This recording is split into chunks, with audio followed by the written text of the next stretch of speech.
As Shakira's song says, women no longer cry, women invoice. Today, we will talk about Shakira's net worth, which is valued at $300 million.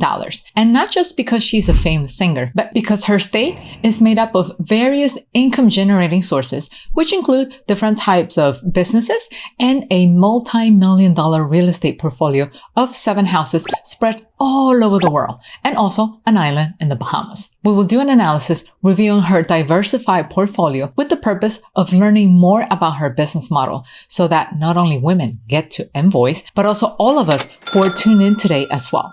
The goal is to get all of us to invoice the profit of our investments. That's right. Today, we will talk about Shakira's business model.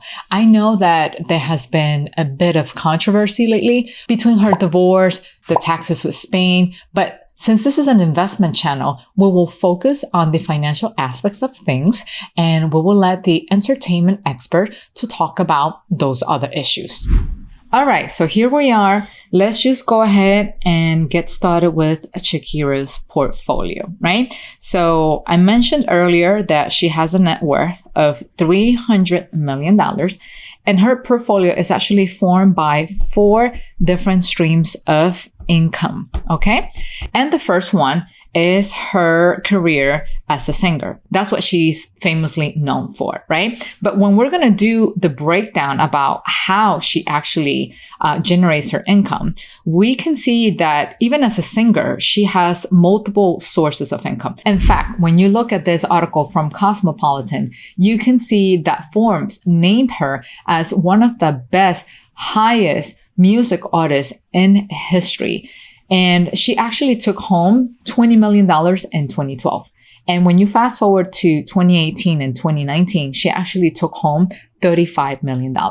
And that's just on the music side. That's without including her tours, which you can see here on the screen that it will be adding a couple of extra $1 million in addition to what she is making already from her music. Now, aside from the music that she creates, she also gets a kick out of being a judge in the program The Voice, where she serves as a judge. And the best part is that she's also getting paid for it, right? Now, moving along to the next item on her list, and let's just talk about her diversified portfolio of businesses. So I don't know if you knew, I didn't know this, but Shakira actually has a collection of toys that she made in collaboration with Fisher-Price. And that in itself is a stream of income for her. She also invested in a company called Skinny Dip. And for those who don't know, Skinny Dip is actually a line of snacks, delicious ones made out of nuts and covered in chocolate. That's one of the most popular ones. And that's how she creates an additional source of income. And that doesn't end there. Her list of businesses continues to grow. Another investment that she made was in a company called Piqué, which specializes in underwear or lingerie or intimate clothing, so to speak, for the broader audience. Moving away from the concept of Victoria's Secret and how everybody has to look like the Victoria's Secret model. It's a line of underwear that embraces who you are, for who you are. And in fact, what's interesting about this line of underwear is that it was actually funded by a Columbia University dropout who also is from Colombia, and her name is Cami Delez. Moving along on her line of businesses, we also have her music again, but this time her music being repurposed. What do I mean by that? Well, Shakira is the queen of repurposing her content. She creates music once, and from that, she tries to milk every cent out of it as possible, whether it's licensing her music, whether it's through tours or selling her music. And in this case, she also repurposes her music into different platforms, which include Spotify, Amazon, Apple, and why not even YouTube. Out of this 4 platforms, she has made an aggregate income of $2.6 million. And that's just out of her latest 3 songs talking about her former husband. Moving along, another source of income that she has is her brand. Believe it or not, branding is everything. It takes many, many, many years to build a brand and it takes seconds to eliminate it. And so part of her brand, there's a line of perfume, which I didn't know about, and I found out recently, called S by Shakira. And something else that continues to push her brand forward is the TV show The Voice. Now, moving along, we made it to the part that everyone has been looking for, and that is her real estate portfolio. But before we continue talking about her real estate portfolio, I wanted to take a step back for a minute and reanalyze the 4 different streams of income, right? So over here, and I'm going to change colors, we have her career as a singer, right? And in your accountant's eye, this is what's considered the ordinary income, meaning the income that you have to work actively for, right? She's creating music, she is doing performances, she's going around and grinding and making things happen. Now, over here, it's viewed more as passive income, right? What do I mean by that? It is true that she made a line of toys in collaboration with Fisher-Price. Yes, she designed the toys, but then afterwards, that was it. Like Fisher-Price is someone in charge of pushing her line of toys, distributing it to the different stores. Same thing with Skinny Dip. She invested in these businesses, Skinny Dip and Piqué, but there wasn't much that she needed to do because the executives of those companies are the ones in charge of distributing the product and making sure that, sales are happening and that it actually arrives to the intended customer. And I mean, this example right here, repurposing her music, it's like the best example of all of being active, creating something at once, but then be able to repurpose it and use it over and over and over again and let other platforms do the work for you. Because once she distributes her music into Spotify or YouTube or Apple or Amazon, there isn't much that she needs to do. The platforms are the ones in charge of pushing the music out for her. And then here, there's a part that not many talked about, but that is very important. And that is the importance of your branding, because that translates to marketing. Nothing makes it out to the world unless you have a good marketing strategy. You can have the greatest product out there, but if people don't know about you, you're not going to go anywhere because you're not exposed. So Shakira, by creating her brand, as by Shakira, she is putting her brand out there, and not necessarily by music, but she's also diversifying it into other products.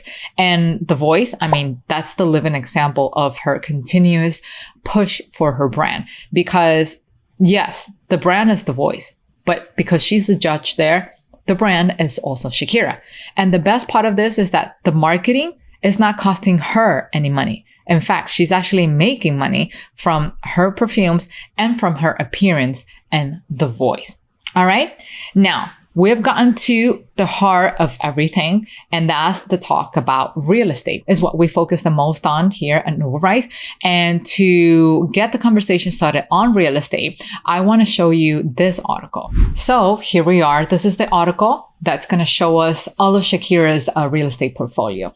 So first on the list, we have her farm from Uruguay, followed by her mansion in Florida right here that you see in this picture. Beautiful. Followed by her Miami Beach mansion. And this is a fun fact, right? Her island. So she actually bought this island in conjunction to Pink Floyd's Roger Waters and also with singer Alejandro Sanz. And in total, they paid $15 million.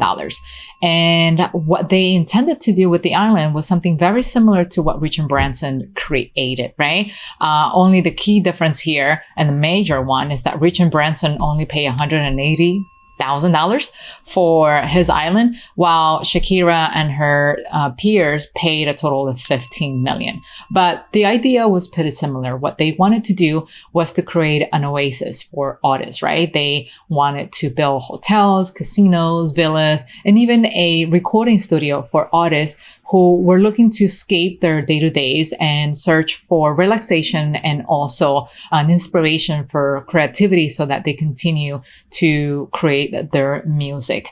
As far as I know, that project has been put on hold, I believe, since 2011. I couldn't really find much about it, but if you do, feel free to leave it in the comment section below. We would love to find out more about the island. Now, moving along, part of her portfolio, there's also her former home in Barcelona with her former husband. So you can see here, beautiful pictures. In addition to that, we got 2 more properties that she has. One is also located in Spain in an area called Pedralbes.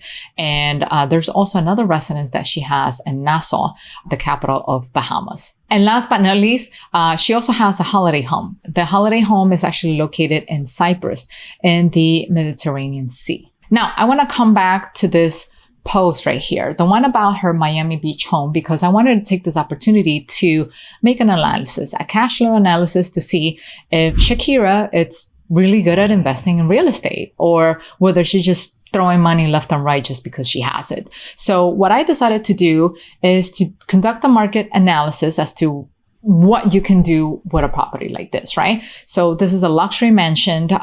Therefore, renting it long term, it's probably not the best case for it, because if you have such a luxury item and you put it in the market for rent, chances are people will pay a lot of money for it. And typically the rationale is that if you have to pay that much money for it, you might as well just buy it. So what I think, based on my research, it's a good investment move for a property like this is to do a short-term rental, something very similar to an Airbnb. So Airbnb usually does not list this kind of properties in the market. So I have to do a little bit of digging, and I found this website called Luxury Villa Rentals in Miami, and they specialize in renting out luxury homes like the ones that we saw in Shakira's portfolio.